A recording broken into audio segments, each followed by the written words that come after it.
نحمده ونصلي على رسوله الكريم أما بعد فأعوذ بالله من الشيطان الرجيم بسم الله الرحمن الرحيم وَلَقَدْ يَسَّرْنَا الْقُرْآنَ لِلذِّكْرِ فَهَلْ مِن مُّدَّكِرٍ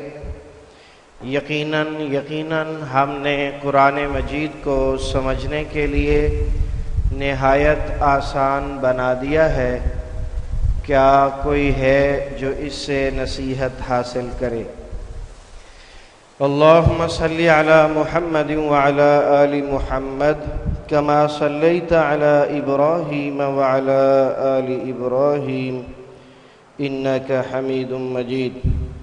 اللہم بارک علی محمد وعلی آل محمد کما بارکت علی ابراہیم وعلی آل ابراہیم انک حمید مجید۔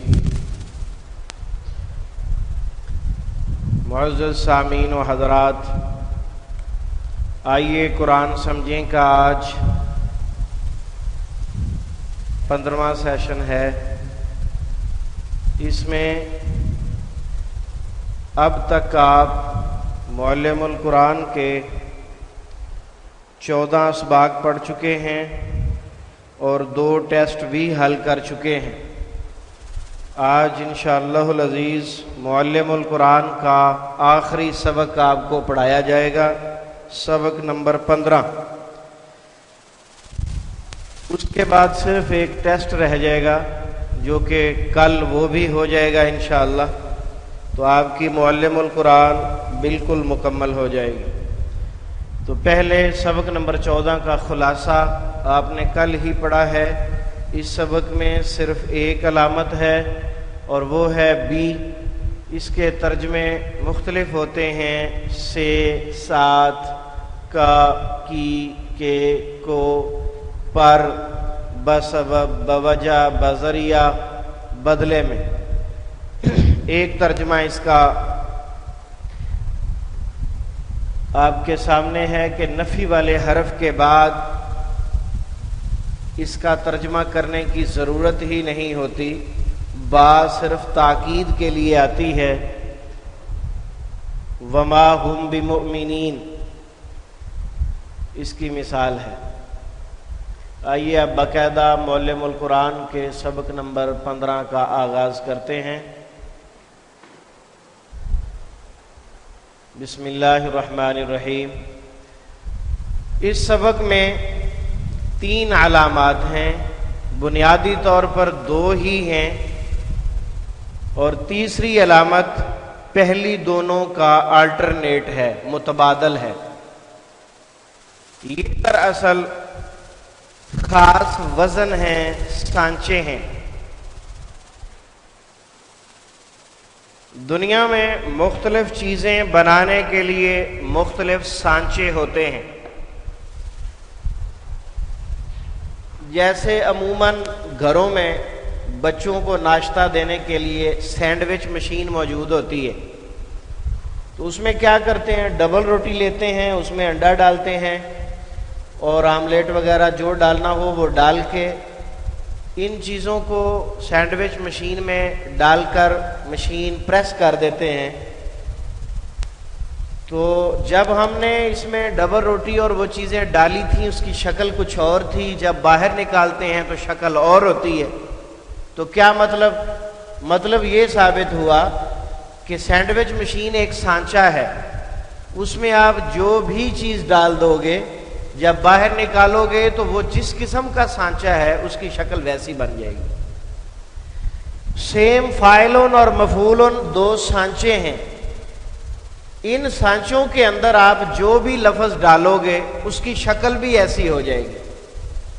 اس کی مثالیں ہم دیکھتے ہیں۔ فاعلن، اس سانچے میں ڈھلا ہوا اسم کام کرنے والے کو ظاہر کرتا ہے۔ 3 چیزیں ہوتی ہیں، ایک ہوتا ہے کام، نمبر 2 کام کرنے والا، اور نمبر 3 جو کام ہوا ہے یا جس پر کام ہوا ہے، یعنی جسے آپ کام کا نتیجہ کہہ سکتے ہیں۔ تو یہ فاعل یعنی کام کرنے والے کے متعلق بتلاتا ہے۔ اب یہ دیکھیں خلقن ایک مصدر ہے، اصل روٹ ہے، را میٹیریل ہے، اس سے ہم بنائیں گے فاعلن تو کیا بنے گا؟ خالقن۔ فاعلن اور خالقن کے الفاظ کی ترتیب آپ دیکھ لیں، آپ کو بالکل ایک جیسی لگے گی۔ فاعلن کی فا پر زبر ہے، بعد میں الف ہے، اس میں خا پر زبر ہے، بعد میں الف ہے۔ فاعلن کی عین کے نیچے زیر ہے، آخری حرف پر تنوین ہے، اس میں بھی دیکھ لیں لام کے نیچے زیر اور آخری حرف پر تنوین، یعنی جیسی شکل فاعلن کی ہے ویسی ہی خالقن کی بن گئی۔ تو فاعلن کام کرنے والا، تو خالقن پیدا کرنے والا، تو کرنے والے کا مفہوم اس کے ترجمے میں ضرور آئے گا۔ اور کیوں آ رہا ہے؟ اس سانچے میں ڈھلنے کی وجہ سے۔ خلقن کا معنی تو پیدا کرنا ہے نا، خلقن کا کیا معنی؟ پیدا کرنا، لیکن جب اس کو فاعلن کے سانچے میں ڈھالا ہے تو اب اس میں بھی کرنے والے کا ترجمہ آ جائے گا، پیدا کرنے والا۔ ظلمن سے ظالمن کیا ترجمہ کریں گے؟ ظلم کرنے والا۔ اسی طرح شکرن سے شاکرن تو کیا؟ شکر کرنے والا۔ اسی طرح صبرن سے صابرن صبر کرنے والا۔ قتلن سے قاتلن قتل کرنے والا۔ سائلن اب ڈائریکٹ بغیر روٹ کے بتا رہے ہیں، سائلن سوال کرنے والا۔ عاملن عمل کرنے والا۔ صادقن سچ بولنے والا۔ کاذبن جھوٹ بولنے والا۔ داخلن داخل ہونے والا۔ شاباش، ماشاءاللہ آپ کافی ایکٹیو ہیں، اللہ آپ کو برکت دے جی۔ دوسرا سانچہ ہے جی مفعولن۔ پہلا تھا فاعلن جس میں کرنے والے کا مفہوم ہوتا تھا، اب دوسری چیز مفعولن، اس میں جس پر کام ہوا ہے یا جو کام ہوا ہے یا جو کام کا نتیجہ ہے۔ مثلا خلقن سے اب بنے گا مخلوقن۔ مفعولن مخلوقن کوئی فرق نہیں ہے دونوں میں، سیم سانچہ ہے۔ ہاں جی، پیدا کیا ہوا، اب یہاں کرنے والے کا معنی نہیں کرنا۔ تین چیزیں ہیں نا، ایک ہے پیدا کرنا، وہ ہے کام، پیدا کرنے والا وہ ہے خالق اللہ تعالی، اور جو پیدا ہوگا مخلوق جیسے ہم ہیں۔ ظلم سے مظلومن ظلم کیا ہوا، ظلم کیا ہوا۔ منع سے ممنوع منع کیا ہوا، اور لعن سے ملعون لعنت کیا ہوا۔ قتل سے مقتول قتل کیا گیا ہوا۔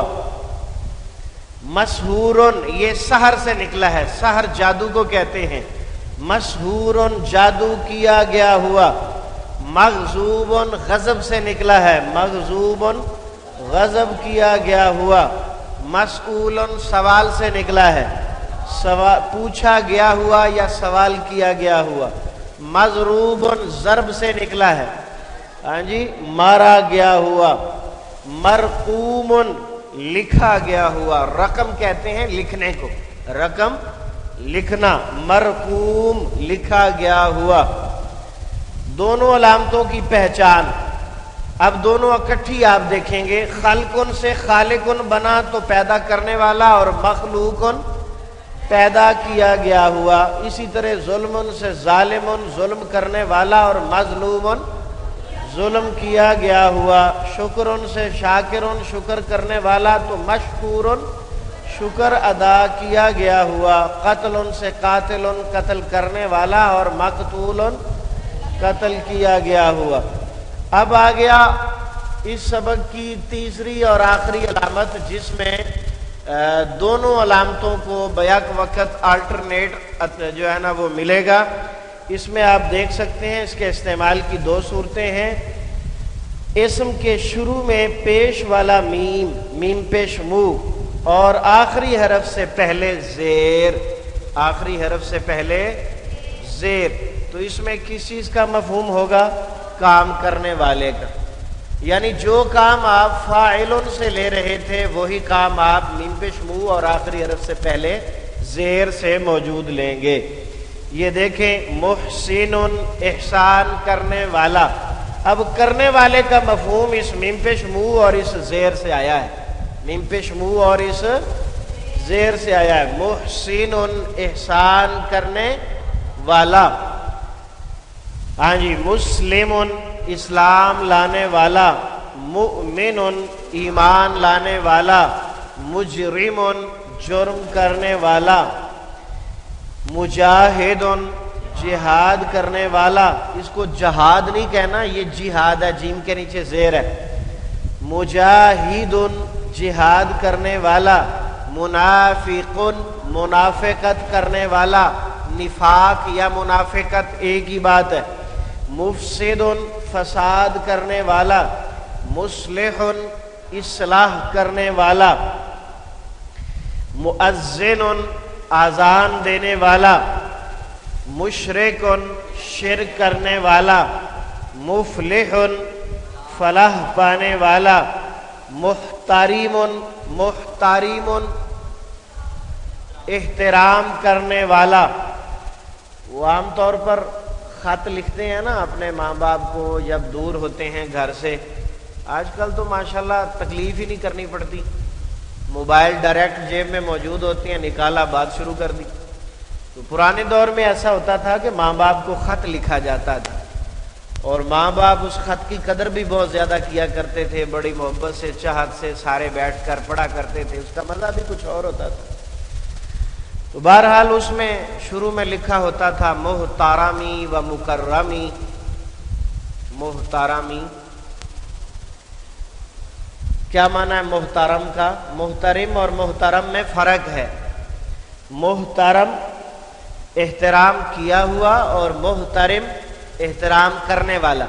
اب لکھتے کیا ہیں؟ محترمی و مکرمی، اب ماں باپ کو کہہ رہے ہیں کہ آپ میرا احترام کرنے والے ہو۔ تو یہ چھوٹی چھوٹی غلطیاں ہوتی ہیں، آدمی ان کو سمجھتا نہیں ہے۔ تو یہ لفظ محترم ہے جو خط کے شروع میں لکھا جاتا ہے کہ آپ میری طرف سے احترام کیے گئے ہیں، محترم۔ اور یہ ہے محترم، محترم احترام کرنے والا۔ دوسری صورت ہے میم پیش منہ کے استعمال کی، شروع میں وہی میم پیش منہ جو ہے پیش والا میم ہے اور آخری حرف سے پہلے زبر ہے، زبر آئے تو جس پر کام ہوا ہو اس پر دلالت ہوتی ہے۔ محمد تعریف کیا گیا ہوا، مکرم عزت کیا گیا ہوا، اور مکرم عزت کرنے والا، مکرم عزت کرنے والا، مکرم عزت کیا گیا ہوا، مرسل بھیجا گیا ہوا، محترم احترام کیا گیا ہوا۔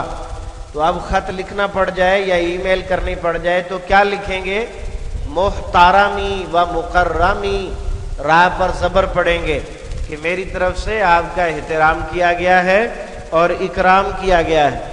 محرم حرام کیا گیا ہوا، مخرج نکالا گیا ہوا، مطہرۃ پاک کی ہوئی، مدخل داخل کیا گیا ہوا، محضر حاضر کیا گیا ہوا، منذر مہلت دیا گیا ہوا، معذب عذاب دیا ہوا، مغرق غرق کیا ہوا۔